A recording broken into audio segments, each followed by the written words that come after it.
for me right now is our conversation about dementia and cognitive issues and how much that is going to change this year going forward.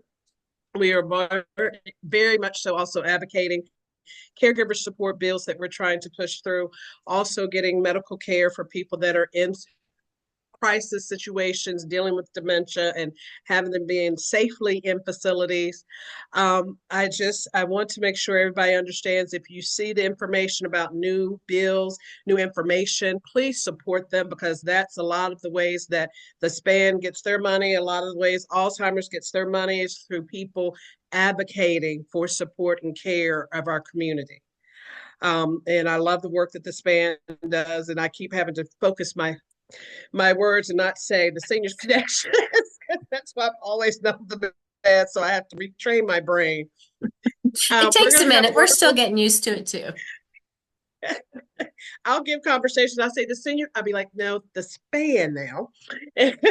So I want you to all understand that communication is very important, not just for people with cognitive issues, but us as a whole. When someone has cognitive issues, not just with dementia, it could be mild cognitive impairment, it could be a lot of different things. We have to change the way we communicate. And that's what we're going to have this conversation about today, is how do we communicate with others, especially those with cognitive issues, dealing with any types of dementia. Let me make sure I select all my boxes. And what I want you to understand is communication is just not words.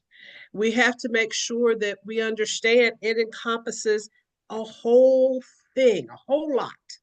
So, we're going to talk about communication techniques for each of the stages.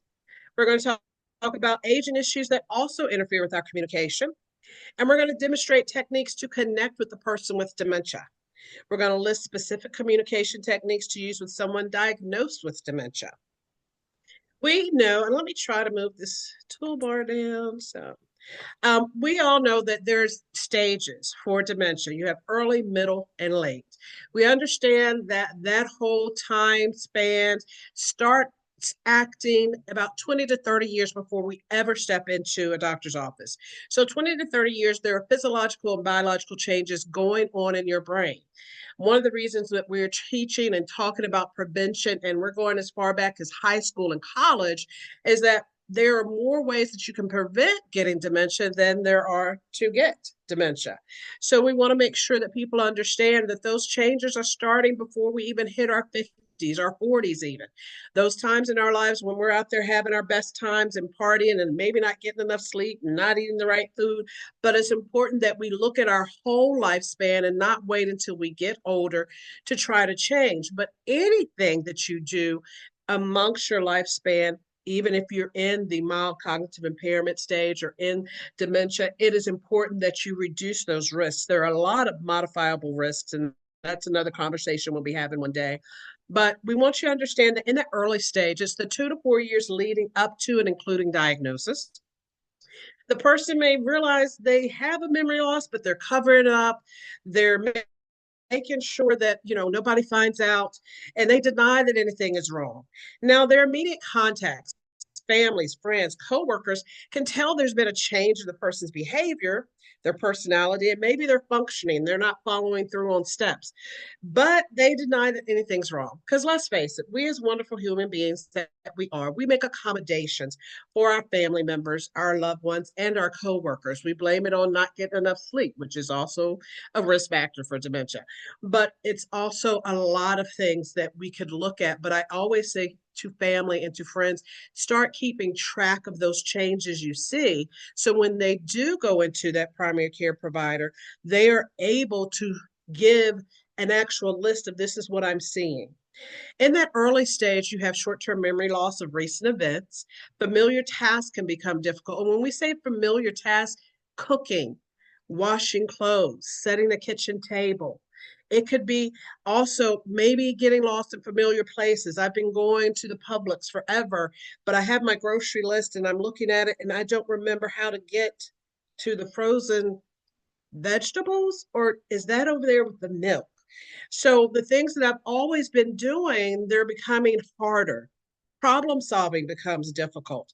We're not able to follow through step one, step two, step three, or we're not able to say, okay, the dog is tangled around the tree with his leash, and do I get the leash or do I get the dog? They have difficulty finding the right word, and that can come in the form of maybe English is not my first language. Maybe it's Creole or Portuguese or German. So now I'm mixing together German and English. I'm maybe using slang terms or colloquialisms if I grew up in another part of the country, Midwest, California, Texas. But I also may be asking for the same information repeatedly or repeat the same story. And this is from someone that you might have been taking care of, or someone in your family, and they call you about 5 or 6 times. What time is my appointment tomorrow? What time did you say my appointment? I know I talked to you, but what time did you say it was? Is that going to be in the evening? Because they're asking it over and over. They might ask it a different way, but they're asking the same information or repeating the same story. We have to understand as the disease progresses, the burden of communication will be on us, not the person with the disease. An important part of communication is developing that trust relationship with the person with the disease. We are the ones that have to look in the mirror and say, I can no longer communicate as I did. I have to change the way I'm giving information and the way that they're able to give me information. Now, what we need to understand when we communicate, only 7% of the words that we're doing. So, me talking, you talking, it's only 7%, but 93% is the inflection, speed, the tone of the voice, our facial expressions, and our body language. Are we trying to be nice, but we're tense and we're very tight and gripping our fists? Are we really nice, but we really don't feel good and it shows it on our face? It is important that we learn to, as my grandfather used to say, people watch. We have to know the people that we work with, we live with, we take care of. What is their body language telling me? Are they in pain? Are they confused? Do they not understand? Have they shut down and they're not listening at all? It's important that we understand when we communicate, it is not just the words. But we also have to think back, being diagnosed with a dementia disease does not mean that you're exempt from the normal physical changes associated with aging. Now, when you think about aging, guys, what do you think about? Those physical changes that are associated as you get older. What do you think about? Getting a little slower, feeling some more aches and pains. Yes, mobility. What else, guys?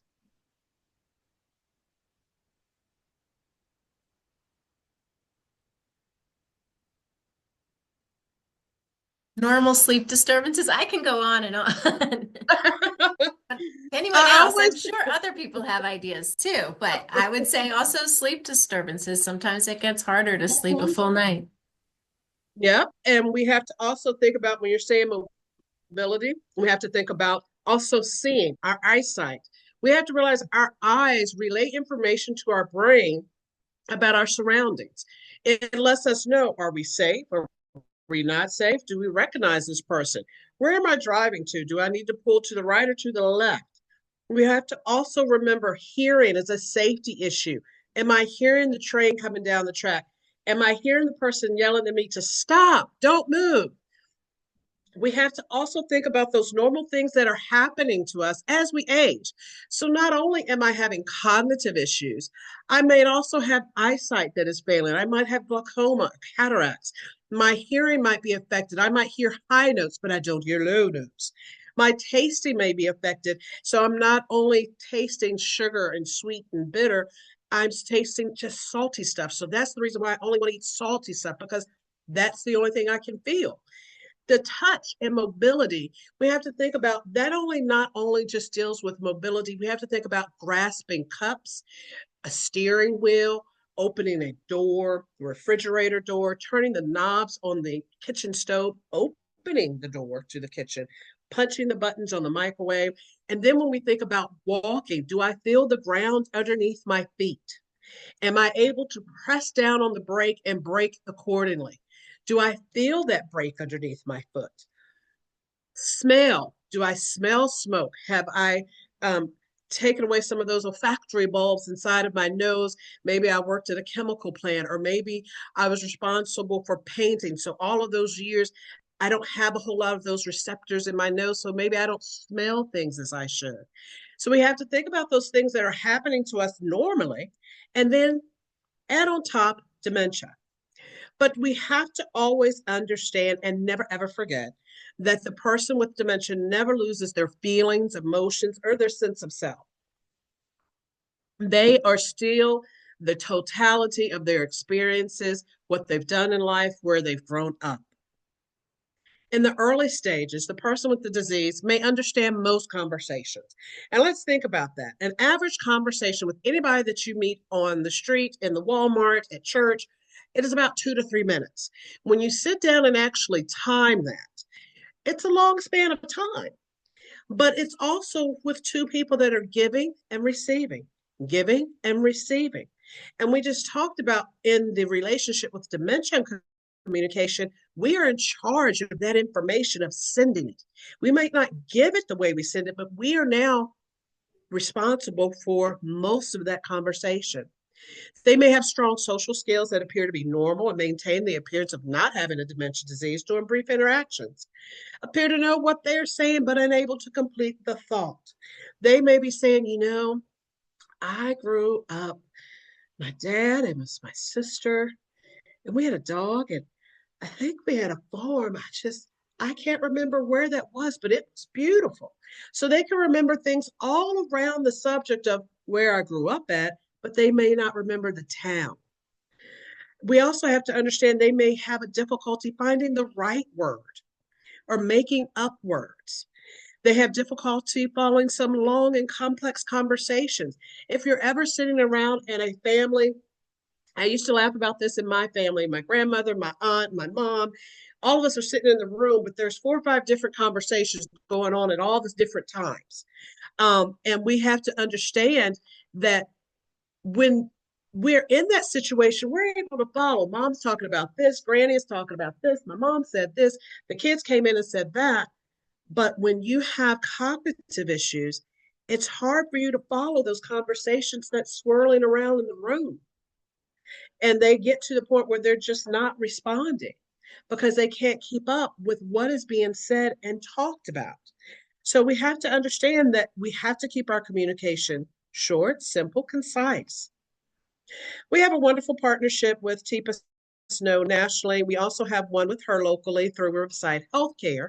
So we're able to use some of her videos. And I love the fact that some of us learn through visual, some of us learn through tactile learning, some of us learn through hearing. But I think this is wonderful to see the hands-on part also. Please let me know if you do not hear this when it starts playing so I can go back in and fix it.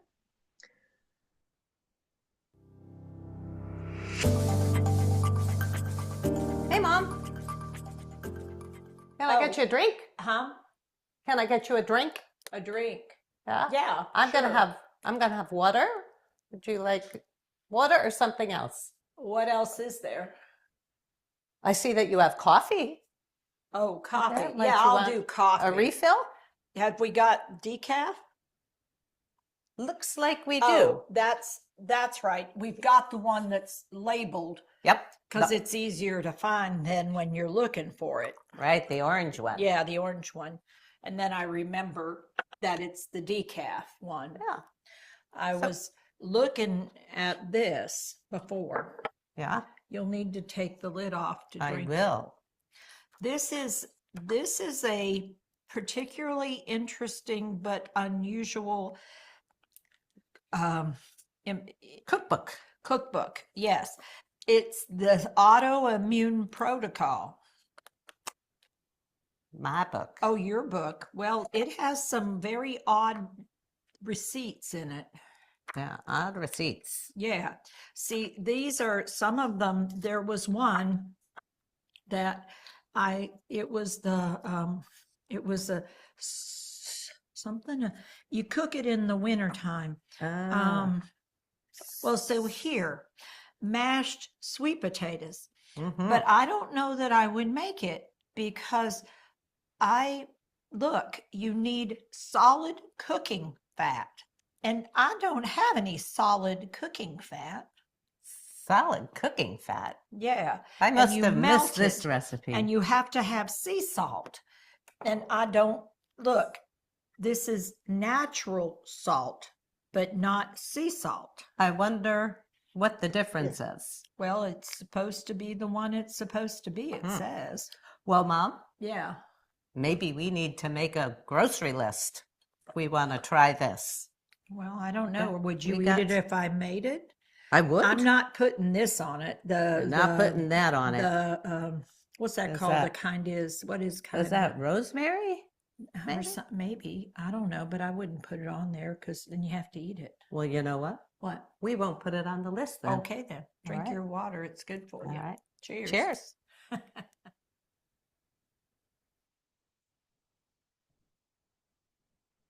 Hey, Mom, Yeah.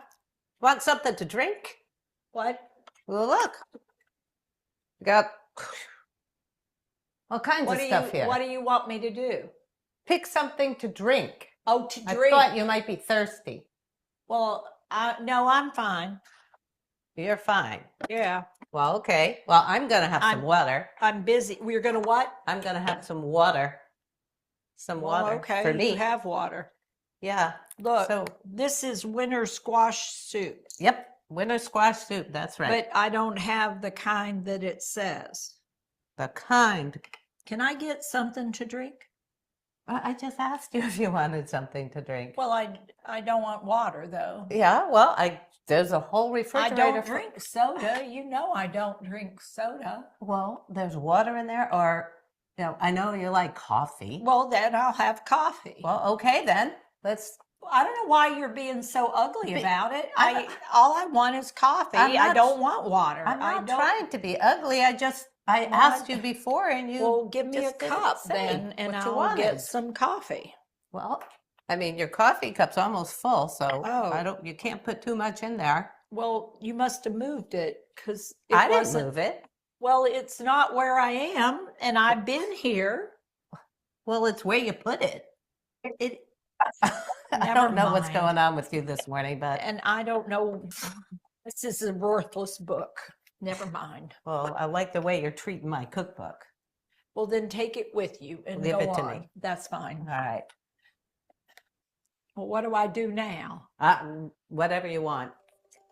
Fine. Fine. Okay. Bye. But when we think about the scenarios that we've seen, what do you think would be the better one? I want to stop and share. We saw two different options. We saw the option where she was communicating, giving her space to respond. She wasn't pushing. But then we saw the one, I'm exasperated. What do you mean? What are we talking about? And 9 times out of 10, that's how we all are. Because again, we don't know how to stop being the person we've always been. Because as human beings, we want to control. We want to get people to see the things we are seeing and not realizing that with cognition issues, with it, be it dementia, Alzheimer's, or what have you, people are in their reality of what they want to do, where they need to be. And we want to try to, this is the reason why we should do this. In that first part, she said, cooking fat. I don't know what cooking fat is. So that might have been margarine, that might have been Crisco, that might have been olive oil, but in her mind, solid cooking fat was the word that she came up with. Now, did she go back and say, well, I didn't see that in there? No, she said, oh, well, I don't know. Maybe we can make a grocery list, because you're still validating what the person has told you, but you're also not, that's not what that says. Come on, Adrian, you don't see that says margarine. Because what is that going to do? That's going to agitate them more. It's going to make them more on the defensive. She didn't hear me. She doesn't know what to do with me. So we have to change the way we react. And I will be very honest, it's hard. It is very hard. My mom has Parkinson's. So when that happened for me, I was all hands on deck. And she was like, I don't want this. I don't need this. And I had to step back in a daughter's place and be like, okay, and not be the professional. But for me, it's still hard for me not to say, what's that word? Don't you remember? Because again, that's what we've done all of our lives. So I have to change and pause, and I have to be quiet and listen. And for me, it's very hard because I do like talking. I do like making sure everybody's taken care of. But my mom is the type of person, I want to be left alone until I need the help. And so I have to respect that about her. So sometimes it's hard when we care about people not to come in and take over. And sometimes with families, that's what they want to do. They want to come in and take over and control and make it all right. Well, guess what? I'm already dealing with the fact things are not the same anymore. I don't remember where my keys are. I don't know if I paid my water bill. And I don't want to call you because then I'm being a burden. But then you come in here every day and ask, did I do this? Did I do that? Do that? It's too much. So we have to realize when we're doing those things, what do they need? Where can we step in and fill in those gaps? We're not going to try to change their life, but how can I support you? And part of that is through communication and learning how to communicate with them.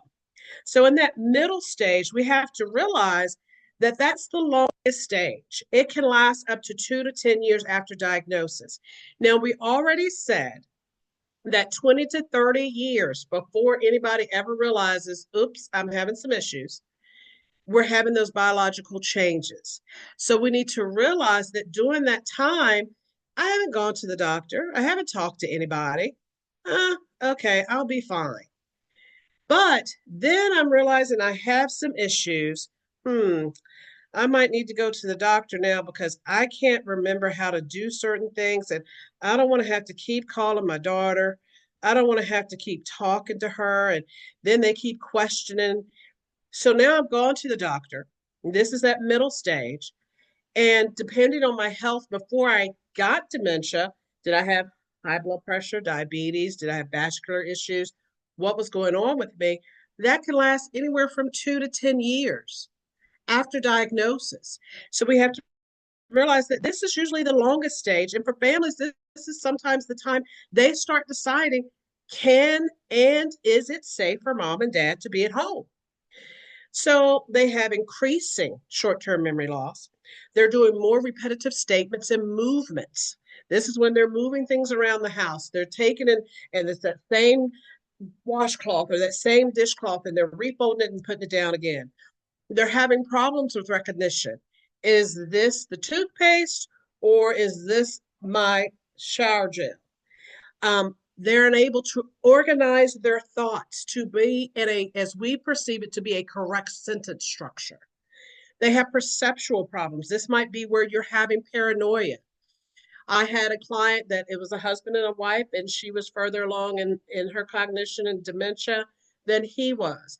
But when I tell you, she would accuse him of taking pillows, and she was really hot behind him taking pillows. That was not what was happening.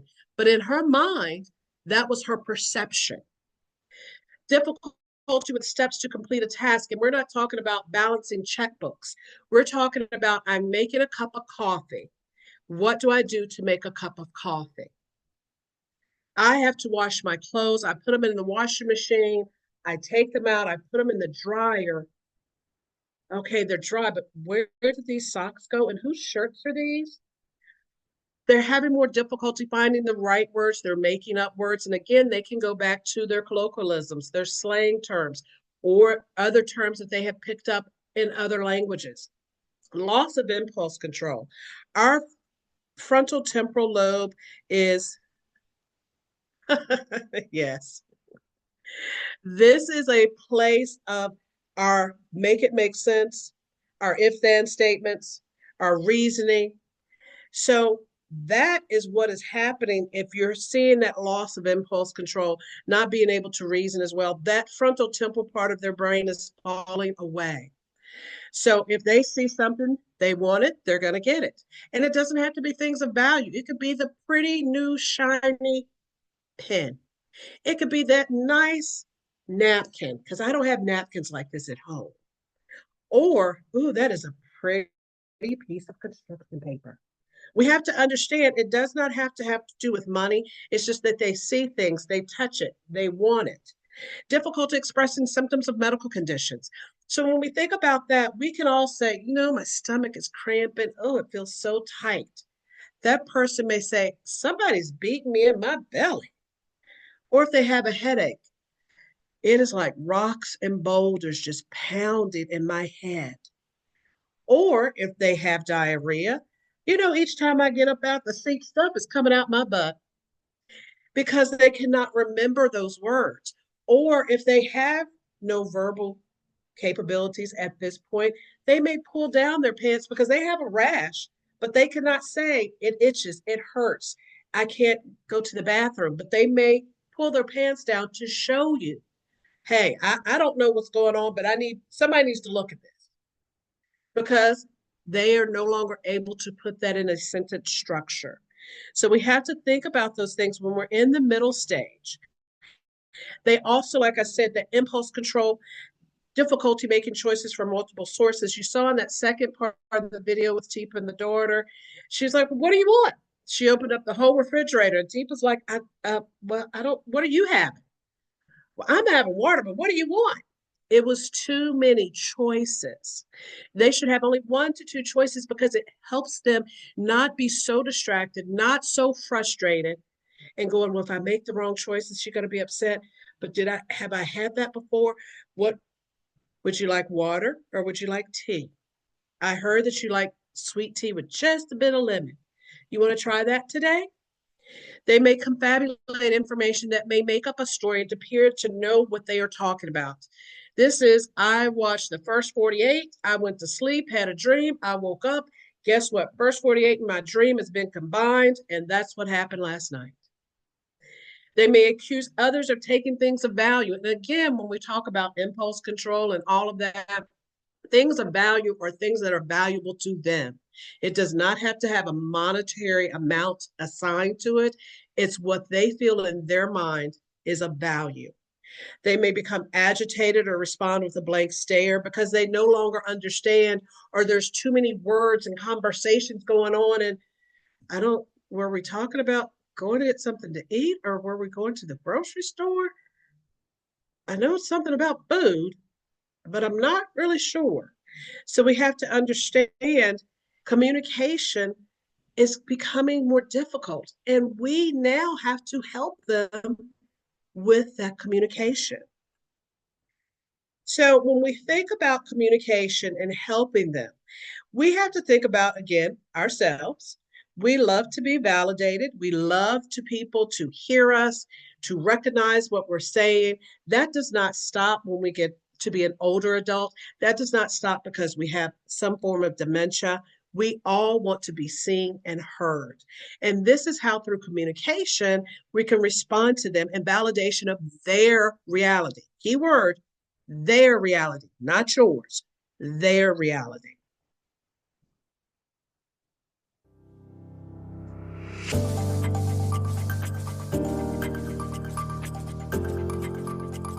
Validation or reality orientation? Yeah. Reality orientation. I'm going to try to get you to see it the way I see it, to hear it the way I hear it, to get it the way I get it. Let it go. The reality is your brain is changing. So if I want something, I've got to change my brain. And that means I've got to let go of the idea that your brain is holding out on me, that you're being deliberately difficult for me to support and give you information. That's not what's happening. What I'm seeing evidence is your reality and my reality seem to be somewhat different.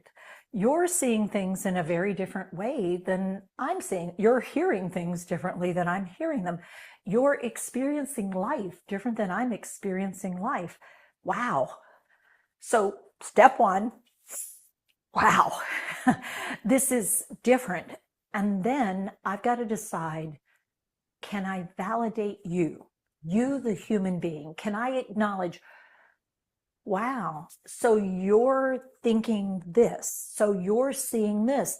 I am simply acknowledging where you are. I am saying where you think we are and where I think we are, we're in different places and we're in different times, or we're having different experiences. But it's not that I'm right and you're wrong. It's that this is different. And okay, I still love you. I still care about you. And I've got to acknowledge, okay, what am I going to do? I'm going to validate what you've shared with me. I'm going to let you hear and appreciate that I got your message. I don't necessarily agree with what you're doing, but I heard you and I got it. I've got to then figure out inside myself, how do I support you without doing something that doesn't make sense to me? So, not everybody's good at this. Not everybody has rehearsed this. Not everybody understands this. And so it's so easy to say, don't you remember? No, wait, no, that's not what happened. Those automatic phrases can come out of our mouths because it so surprises us that they would think that they would believe that they would see that they would think, wait, but, and then recognizing, wow, the art of letting go is a lot harder than I thought it was. So validation can take many forms. Oh, I didn't know that. Wow, that's a surprise. Could be a great way of offering validation when what you're expecting and what you saw and what you thought was not at all what I thought. What's most important, don't let go of the relationship to be right. Instead, use the relationship to see what is possible. And that means, wow, might be one of the most important words you have in your vocabulary these days. Because frankly, wow covers a lot of territory. And if that one doesn't work for you, try whoa, or oh, or huh. In other words, they're called interjections because frankly, sometimes you may need a space of a breath to figure out, how do you support this person and what's going on? And if you're not there yet, well, that's great. But if you've been there already, yeah, this is something different. And you might want to give it a try. And you might be surprised at how quickly the person lets go of what they were worried about because you're actually supporting them. Not reality, validation. So let's stop here and let's review. Reality orientation. I'm trying to get you to see the way I see it. And back in a long time ago when I was in nursing school, that's what they told us to do, reorient people. No. Again, against our own self-will, we are always want people to see our point of view. The greatest thing that you can do is realize that one person sees something differently than you do. We can see one incident and everybody sees it a different way. But it's important that we have to validate. Validation. I acknowledge that our realities are different, but I'm going to let you know, I see you, I hear you, I got the message. We want to let go of the idea that they will see things the way you see them, the thought that the other person is being deliberately difficult. And that's the number one complaint we have with family members is that they're doing this on purpose. She just knows, she just wants to make me late for work. She's doing this. She knows I need to get some sleep. She's just up all night just to aggravate me. No, she's not. They are not doing this deliberately. This is part of the behaviors from the dementia. We have to focus on how to support them where they are in that moment. And that moment is going to change from minute to minute, 30 minutes, an hour, day to day, morning time, nighttime. But we don't want to sacrifice that time of arguing and having to be right and do this my way when we could be spending that 30 minutes talking, even if it's about the same story you heard yesterday. Guess what? You're being blessed to be there with them.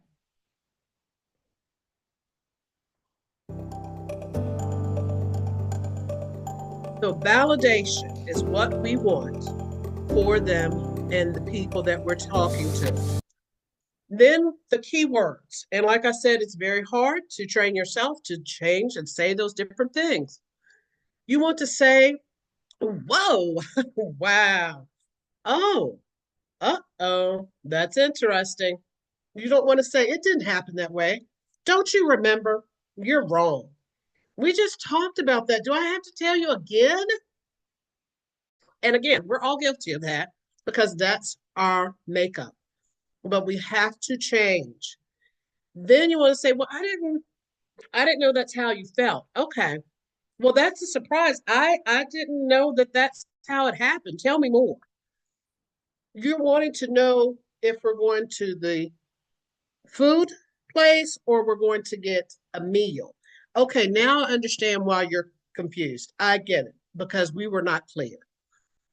We have to know how to say the certain words, and we have to, the biggest thing, as she said, take a minute, give that person a minute, and then you respond because that is easier than thinking to respond as we most often do. So, communication, allow plenty of time for responses. We don't want to rush them. Keep the conversation positive. Be aware of your paraverbal communication. Paraverbal communication is I'm looking at my phone while I'm talking to you, but I'm looking in the phone. I am in my laptop, but I'm not looking and engaged in the conversation with you. I don't have eye contact. Or I'm looking at the newspaper magazine and I'm talking behind that. We want to make sure that when we're there with them, we're physically there and mentally there. Not thinking about what we need to do 30 minutes from now, what we need to do when we get home. You are there in the moment with the person you're supporting. Use your conversation clues. Go with the person to their time zone. Where are they at? Are we in 1985? We're in 1977. Are we talking about your wedding? Or are we talking about the birth of your child? Are we talking about all this pollen and how you used to plant plants because you knew it was time for spring? We want to understand that correcting is only permitted if safety is a concern. If the person is safe, the situation is safe, we are not correcting. The only time you would do that is if you're in an emergent situation and you need to get them away from fire, a disaster, a car accident, out of an unsafe situation, those types of things. Now, conversation clues is something that they might have told you about themselves. It could be something that has happened to you that's funny or something that's of interest to them. It might be that you saw a documentary on whales and dolphins, and you know this person loved the ocean and loved to travel, and you talk about the documentary. A funny movie that you might have seen or something that they told you about that they used to love to watch. Just listening to what they have to say, even though you might not understand the words, listen for the feelings and emotions that are being expressed. Because again, you can tell even with people that don't have any type of cognitive issues when they're excited about a subject or when they're like, oh, yeah, okay, yeah, we can do that. All right, thanks. We have to listen for those emotions that are being expressed. Remember, even though the words are few, are not clear, the person can still communicate. Their feelings and emotions become more evident as they lose their ability to communicate verbally. Their facial expressions and tones of voice and their body language becomes even more important in communication. Persons with dementia are unable to be rational and make judgment decisions in accordance to our reality. Okay? That's why it's not going to make sense to us because it's their reality, not ours. So we have to listen, listen, listen, not listen to respond. And we're all guilty of that, including me. We have to listen. In the late stage, the person may be unable to recognize family and friends, have complete disorientation of time and place, be unable to recognize even themselves in the mirror. They may be unable to communicate. They may babble. They may tap their legs or beat their chest because they're still our rhythm and our tone.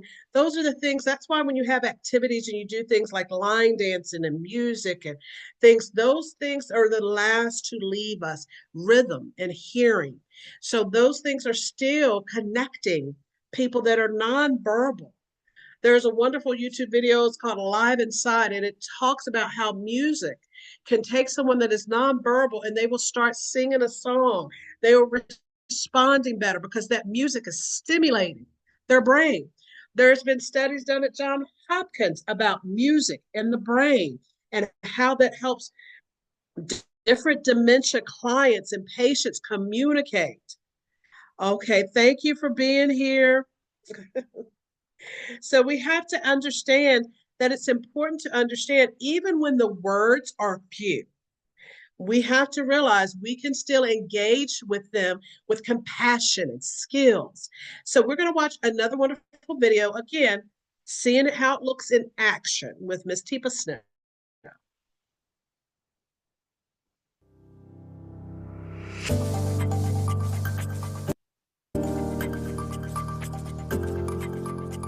The art of using rhythm in speech, in action, in appreciation of life is different. We tend to use language, we tend to use words, we tend to use instructions. And in the world of dementia, it turns out that the left brain tends to struggle more, while the right brain tends to do a little better, particularly in the temporal lobe. What that means is I may have difficulty with vocabulary comprehension and speech production. And that may happen very early on, and I may have it pretty well hidden and I cover for it, but it means I'm not necessarily taking in everything you're offering. What can work better is appreciating what is powerful and what is strong. We're born with a heartbeat and the rhythm of breathing. And one of the last things we'll lose is the heartbeat and the rhythm of breathing. But in addition to that, we have some other skills that we can call up and call on to help us get things. So one area of function that can make a big difference is recognizing how important rhythm is to someone. The rhythm of language. So you may not get exactly what I say, but when I change the rhythm of my speech, I can get you energized. Or I could change the rhythm of my speech and I can help you relax and calm down. Oh, without saying the words, I need you to calm down, which rarely results in a good outcome. Now, in addition to that, asking a question is a rhythm. And so you may know I've asked a question, but you may not appreciate what it is I've asked. So combining it with some other patterns of behavior can make a big difference. What I want to focus on right now, however, is the idea of the rhythm of speech. Now, what does that mean? It means, what are things we've done with rhythm for most of our life?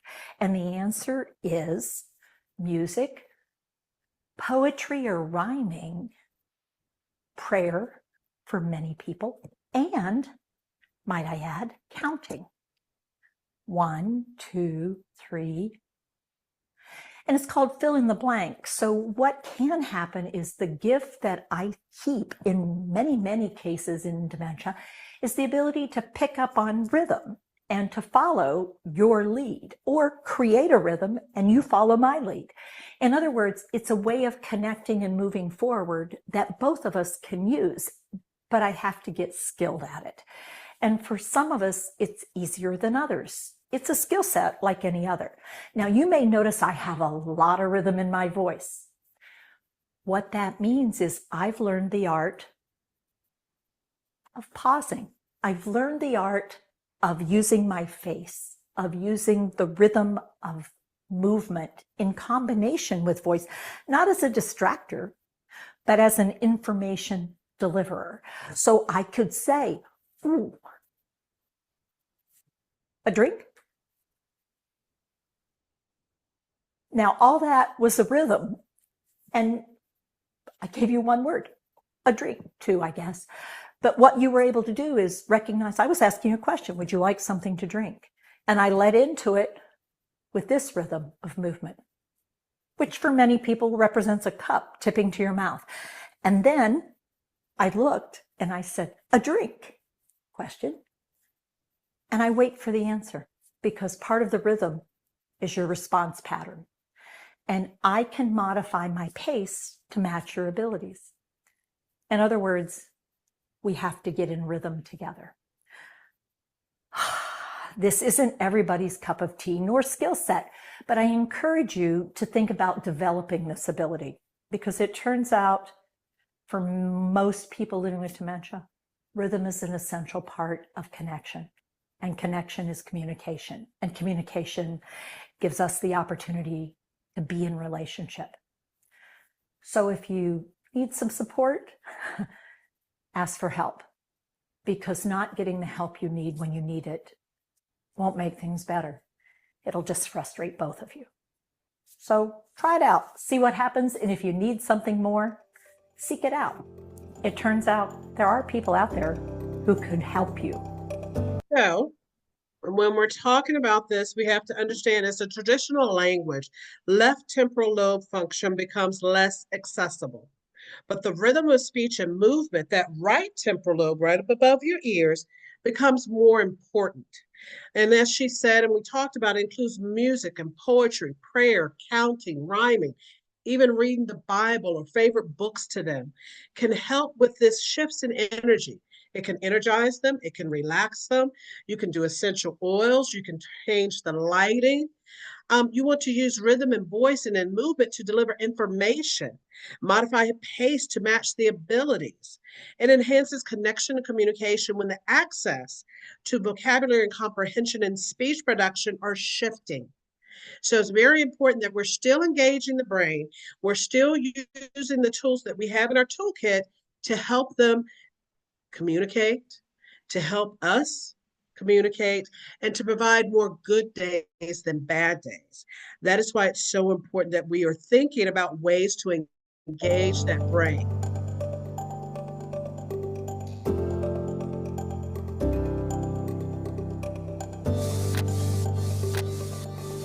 Connection, communication equals relationships, guys. So communication changes. Responses, as we've discussed, maybe with sounds, facial expressions, or body language, we have to be aware. And we can also watch how do they interact with others, because they may interact with you one way, but interact with other people a different way. Slow responses and blank stares may become the means of communication for that person. Hearing may be affected by aging issues or the disease itself. Touch, if the person is receptive, may become a wonderful way to communicate. Hand massages, facial massages, steam, massaging their scalp. These are things that help still tactile responses of feeling good. Make sure that when you are communicating, you're not talking at them. You're going to talk to them. Include them in conversation, speaking slowly and in simple sentences, using that soothing voice when talking with the person. Include the person in the conversation, even if they are not verbal. Do not ignore them. Do not talk to their caregiver. Do not talk just to their wife or their husband. Include them into the conversation. Use positive statements if the person can no longer make choices. Like, I loved you in that pink sweater the other day when the kids came and were singing, and we can do the pink sweater or we can do the blue one. Which would you like to wear? Call the person by their name. We in the South are bad about sugar, honey, babe, sweetheart. No, their name is Miss Mabel, Mr. Jones. Sit beside the person at eye level, or if they're using a walker or a cane, get on their eye level so they feel comfortable, not too close in their space because you don't want to interfere in their personal bubble, but you want to make sure they understand that you're here, you're listening to them. Eye contact, continue to treat the person as an adult, and if you're assisting with a task, break it into simple steps. Hand over hand, mirroring what you want them to do, but just don't take over, okay? Remember the word respect, and I'm going to move this toolbar back down. Remember the word respect. Recognize, use eye contact, speak softly, have patience, no matter if it's a thimbleful or a barrel full, know how to use it. Explain short and sweet and to the point, care about their feelings, take time to listen to them. And again, it is all about remembering they are still a person. They are still the people in the inside that we know and love. Things have just changed cognitively, but we have the tools to be able to communicate with them. They are in their own reality, not hours. We have to go with them where they are. We have to be flexible. Think of yourself as water. Water can be an ice. It could be stop. This is a safety issue. We're not doing this. It could be a gas. So you're surrounding the person, making sure they're safe. It could be a river. It could be a trickle of a creek. It could be a whole ocean. But we know how much support we need to give them.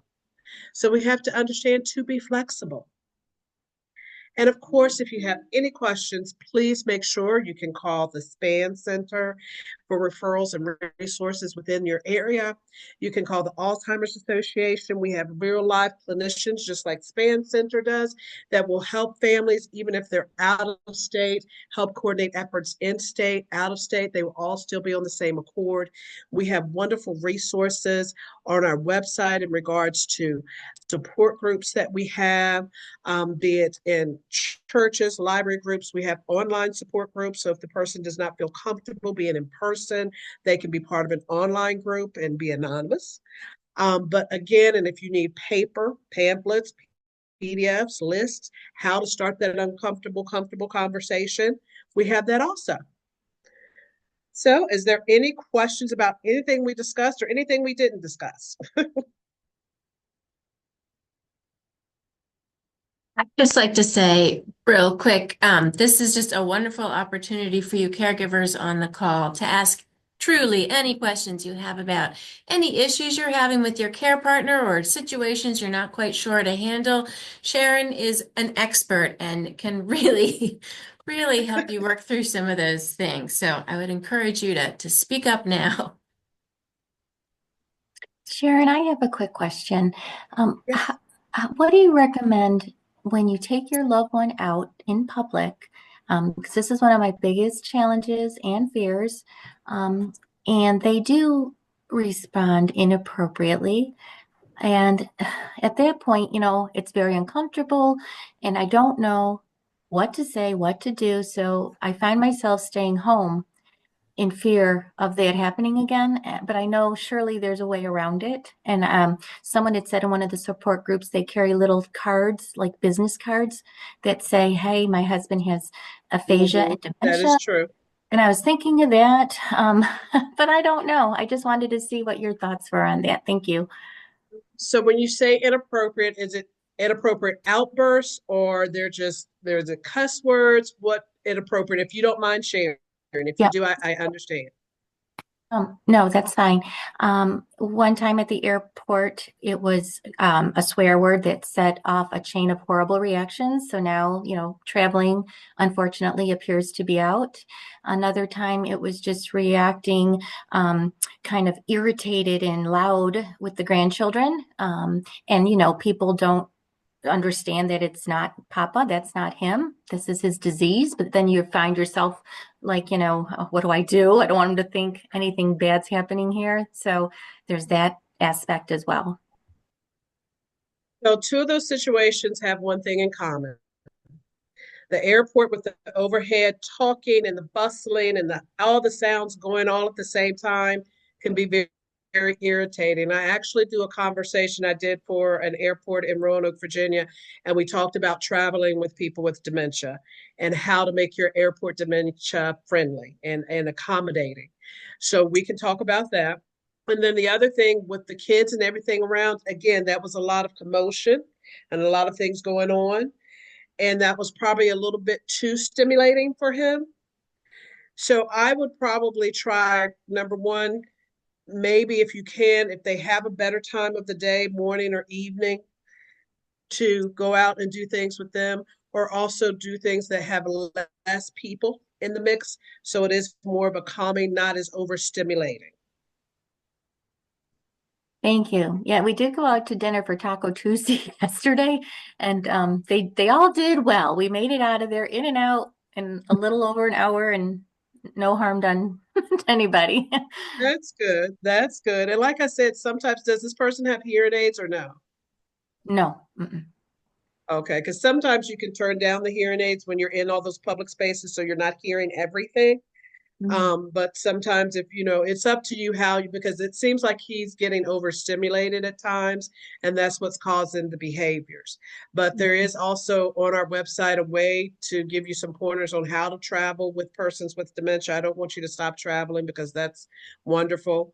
And then also how those interactions are with the overstimulation, and you don't know how much, if it's too high, if it's not low. And so there's a lot of things with overstimulation. And then, quick question: how many people did he grow up with? Did he grow up in a loud house or a quiet house?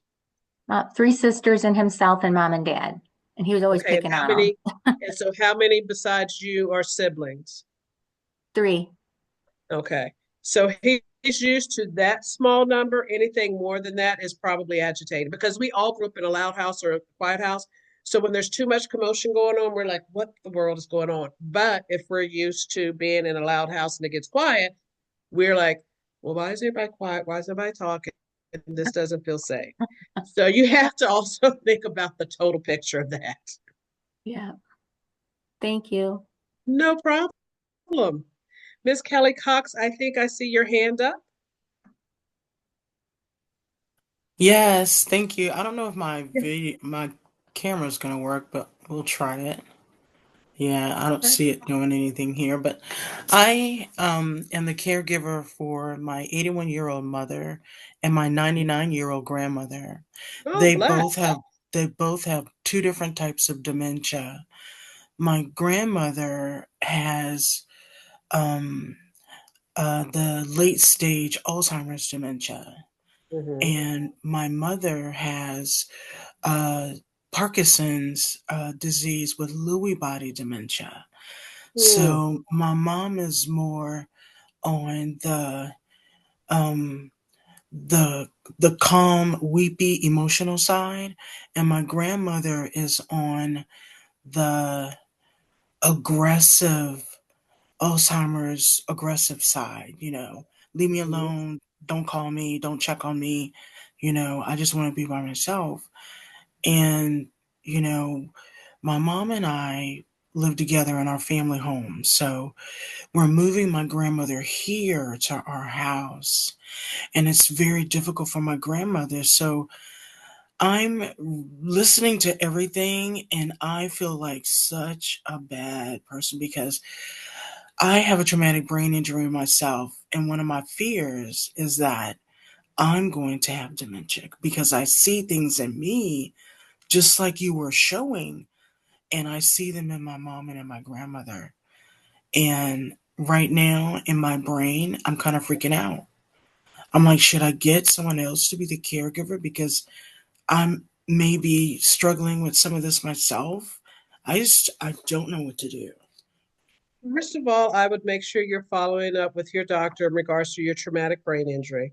Make sure Yes. you're keeping up with your MRIs. Make sure you're keeping up with your blood work, and Mm, also starting keeping track of things that you might see in yourself. okay. Second of all, you definitely need a team, because what you're about to bring together is going to be it's going to be a lot. I will say that. Okay. So you would need to at least have two other people on that support team, because if you had Okay. something happens to you, you know, you get sick or you fall down or something, you're going to need somebody to help you. But they're also there to help you. That could be your Okay. church folk, that could be family, that could be cousins. And it may come in the form of, Jewish Family Services or United Methodist Services. It might be somebody that you're not even familiar with that can come in and help you. There's a wonderful who is it, Care Scout through Genworth. Okay. They're developing a new program. But again, you at least need two people. Two. Okay. I would probably, for the different behaviors that you're going to be experiencing by bringing them together, I would at least say 4 or 5, because you're going to need some breaks to just go scream and just vent. Yeah. Yeah, that's what Because I'm finding out bringing a because lot on you. And I have a couple of friends that yeah. that's all they do. They call and they rant, and they're like, okay, I feel better. Because you keep all this inside, and then you don't think Yeah. anybody understands. So you don't feel comfortable telling anybody about it. So that's why I Right. said it's important to have somebody maybe that you just call and just say, I don't need you to fix it, but I need to get all this out. Okay. That's awesome. But yes, Okay. and You check with the know, span center and see if they have any options as far as respite care, doing those types of things, because you're going to have to make sure you have self-care, because if you're giving and giving and nobody's pouring into you, you're not going to be able to take care of them as you could. okay. I'm trying to my mom has respite care hours. Wonderful. Um, my grandmother, we're trying to get her back on Medicaid so she can get more hours. I Okay, don't, good. I've worked all my life until my TBI. I don't even Mhm. know how to breathe outside of my mother and my grandmother as a caregiver, so I'm learning too. One last question. Can we get a copy of the slides from this? That I would could be send you totally a PDF. awesome. I can Yes. send you a PDF and a link. Adrian, if you can get her email information, I can send her some of that stuff. Absolutely. And this is a recorded webinar, so we'll have this available by tomorrow, and we'll be sure to Mhm. send it out to all the registrants, and you can check it out that way too. And can I also share with my family members because we're now getting together, talking about that village, we're now getting together. So can I share this with them as well? Yes, yes, ma'am. Awesome. Great. Mhm. Thank you. No problem. And also, Kelly, on the Alzheimer's Association website, there are some fantastic resources on there. So Mhm. maybe even before you have your village meeting, maybe just direct everyone in that village to look at the site and come to the meeting with some questions and also some answers and solutions. But that is a great resource for you. Okay, great. It's with the two different types of dementia, it's like the Yeah, communication even has to be different, yes, it is. So I And would look on love, there because they break out the different dementias and you can look and see the different behaviors because Lewy body is most, is mobility, not so much with memory. So that's why I said you have to look at some of the behaviors are different. And then you can also go to the Parkinson support. And going forward, starting in April or so, I'll be doing some more individualized, like frontal temporal. Lewy body will be coming up in some of our virtual trainings. So keep really? looking on our website, and those organizations will actually be there to present and give you that information. This is awesome. This is so Mhm. awesome. Thank you guys so much. No problem. Thank you for being here.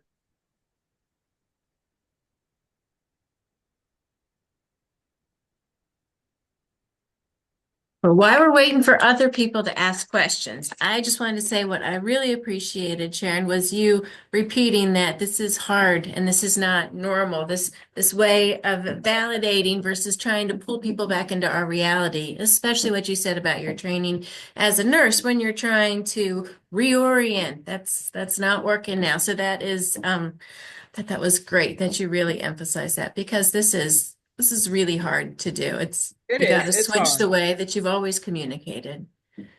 My best bet go to is I keep my lips shut and I just listen because I'm one of those people that like to take over and make everything easy for everybody. And I realize you can't do that. So, Yeah.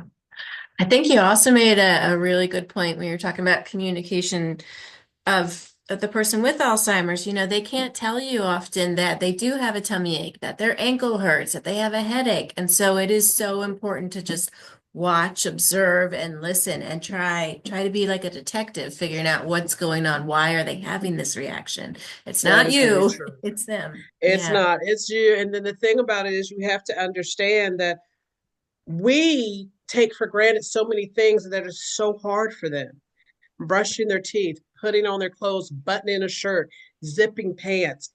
Now, if you go back and think in our frame of mind, how we would be pissed off every day that we can't do the stuff we've always done. Mhm. So that's what I always think about. Miss Valerie, did you have a question? I do. I'm sorry. I apologize. This is the first one I actually have been able to make it to. I don't sign up Okay, for a wonderful. lot. And my mom has dementia. I Hmm. know it's a difference between Alzheimer and dementia. My question is, Hmm. do the dementia leads into? I know it's never. I know it's not gonna get So better thing, but yeah, so dementia is like that umbrella. Underneath dementia, you have Alzheimer's, Parkinson's, Lewy body, frontal temporal dementia, vascular dementia, chronic encephalopathy, Creutzfeldt-Jacobs, and then you have an HIV type of dementia that's because of the virus. So you have all of those underneath that umbrella, and mostly people are mixed between the two. Sometimes it's hard to differentiate which one they have unless you take them to get further testing. okay, But so that's where it depends. And if you go on our website, it will actually tell you that the differences, what the differences are of the different dementias. But yes, okay. Thank you for that. no problem. But anytime you have any questions, feel free to get in contact with me. I'll put my email address in here, or you can get in touch with Miss Adrian. Make sure I did this right. All right, I've got another scenario for you while you're Okay. throwing them out. Okay, so when somebody thinks that something is stolen from them and they're very reactive and they're convinced, like for example, maybe a paid caregiver is they think that they've stolen something. What is the best way to react to that? I've seen this play out in public with a lady That actually happened to me one time okay, with my go ahead. actually with my mom and my grandmother. Hmm. Um, m- it's like, okay, let's both look for it. You know, Hmm. back in the day, you used to say, trace your steps again. With people that have dementia, that's They not there cannot. anymore. No, they So cannot. let's just go everywhere that I know that she's been, and then we'll go from there. And 9 times out of 10, we find it, Hmm. and she'll cry because she's lost it, but then she'll cry because she's found it, so that's like the greatest thing. And, my thing is that they're happy. So I Hmm. know that there are just like major challenges and stuff like that that I have to overcome. Like you said, I have to change my brain, not her changing hers. I have to change my responses. And I want to give out a kudos um to Adrian and her team because I got the the um the little booklet and all of the stuff in the mail. I am telling you that is it's like woohoo! I get it. You know, Wonderful. I would love to send that same packet to my family members so they can help understand and be able to communicate with my mom and with my grandmother. It's just life changing for me. That's Thank you, awesome. Kelly. Yeah, just You give us a So, call and we can Adrian. help you get more resources out. Just give Darius or I a call and we'll help you with that.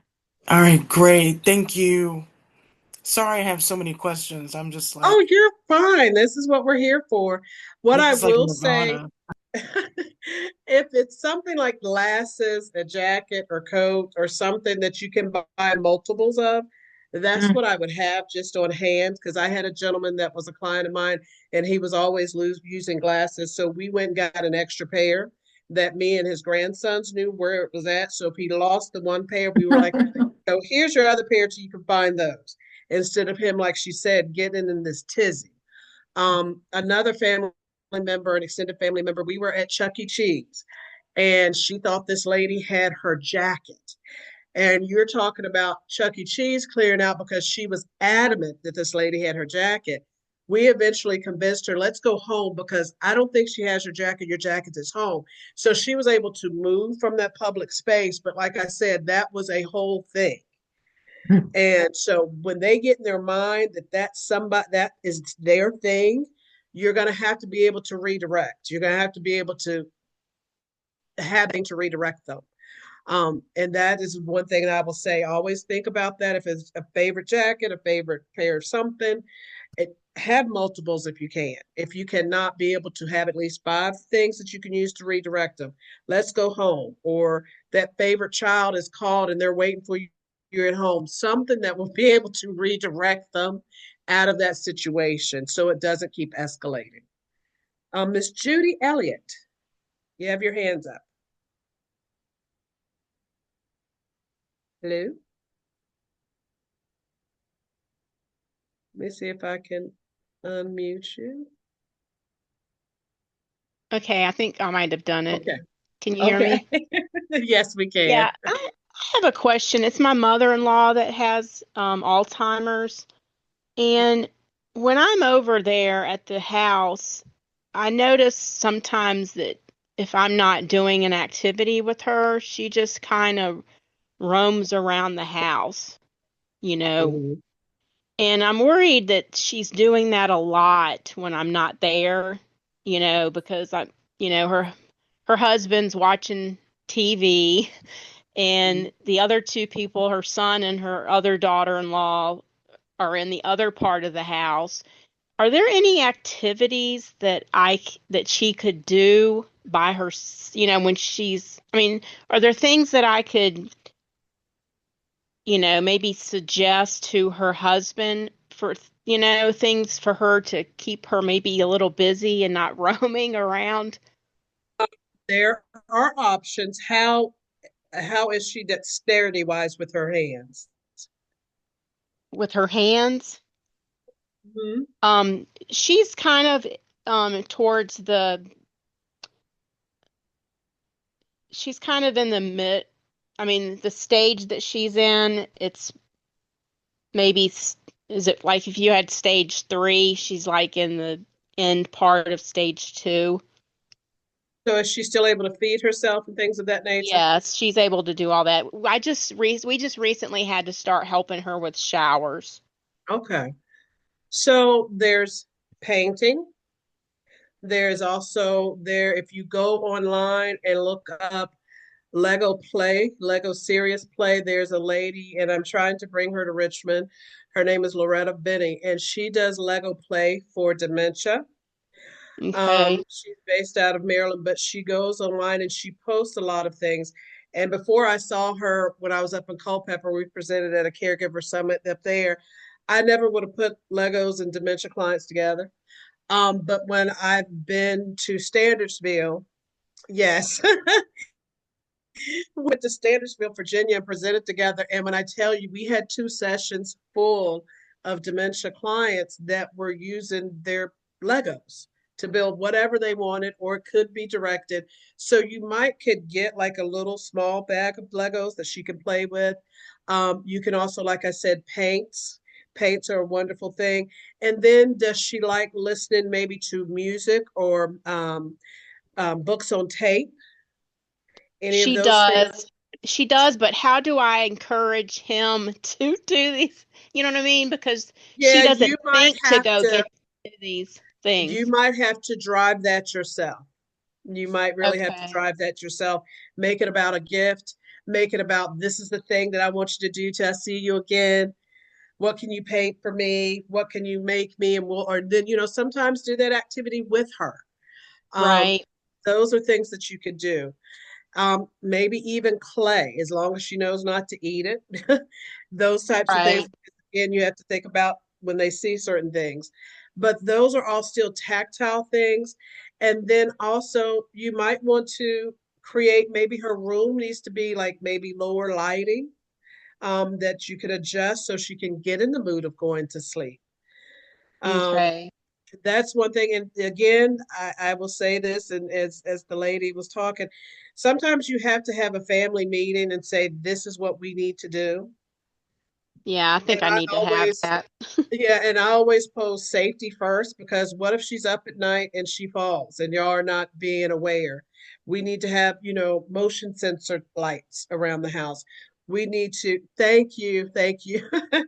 Word search puzzles. We need to be able to make sure she's safe. You can get all of these things off of Amazon. You can get some of these things at Five Below, believe it or not, that are like GPS trackers and things of that nature. But those are things that you want to think about, because safety is an issue at night. Because if everybody's asleep, really who's watching? And Correct. so that's what I would lead with. You know, they say lead with love, but I said I would lead with safety with love. Yeah, that's good. Yeah. Yeah. Yeah, I would also add that if you're looking for ways to engage her, there is a program called Opening Minds Through Art, just to go Yeah. off what Sharon was Uh-huh. saying. That's at the Glen Allen Cultural Arts Center. And that's an And they have one opportunity. now in Chesterfield too.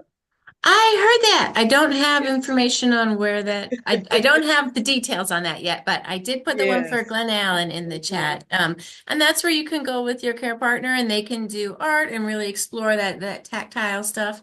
And then also you get a chance to hang out with other caregivers and just kind of Mhm. talk about what's going on in your world. And Mhm. also, it sounds like maybe, and Sharon hop in, but maybe she just needs a little more activity during the day to keep her For the occupied. day. And Yeah, like something a like an day adult, before. yeah, Mhm. an adult day center is a Yeah. great option. Mhm. Many of them in the area are, they are specifically designed to work with people with dementia. So they have all kinds of engaging activities for them. Yes. And I'll in a follow-up email when we send out the recording, I'll put the names of some of them in the email and you can check them out. But those are really affordable and really Mhm. nurturing ways and enjoyable ways for a person with dementia to get out and be stimulated. And it's Mhm. also a nice break for the caregivers. All right. Thank you so much. I appreciate that information. Sure. Oh, one other activity that I was just gonna share is the Joyful Voices. Yeah. And that is a course for people living with dementia, and it's a wonderful opportunity to use rhythm to really connect and feel great. And it's an activity that you and your partner can do together. So I will put that in the chat as well.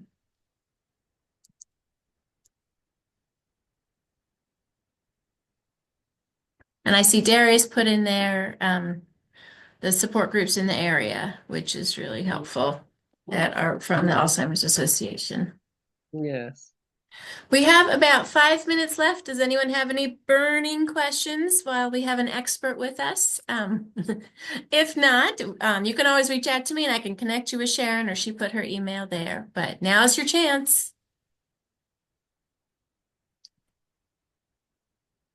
All right. Well, I want to thank you so much, Sharon, for joining us. As always, I No learn something problem. new every time I listen to you, I learn something I new. love being here. Yeah, this was wonderful. Well, thank you very much, everybody. Thank you for You having can, me. yeah, thank you. And you can always reach out to Darius or I if you have any questions or you need help getting in touch with someone or a program, just reach out. All right, thank you, everyone. I hope you have a good rest of your week. Bye.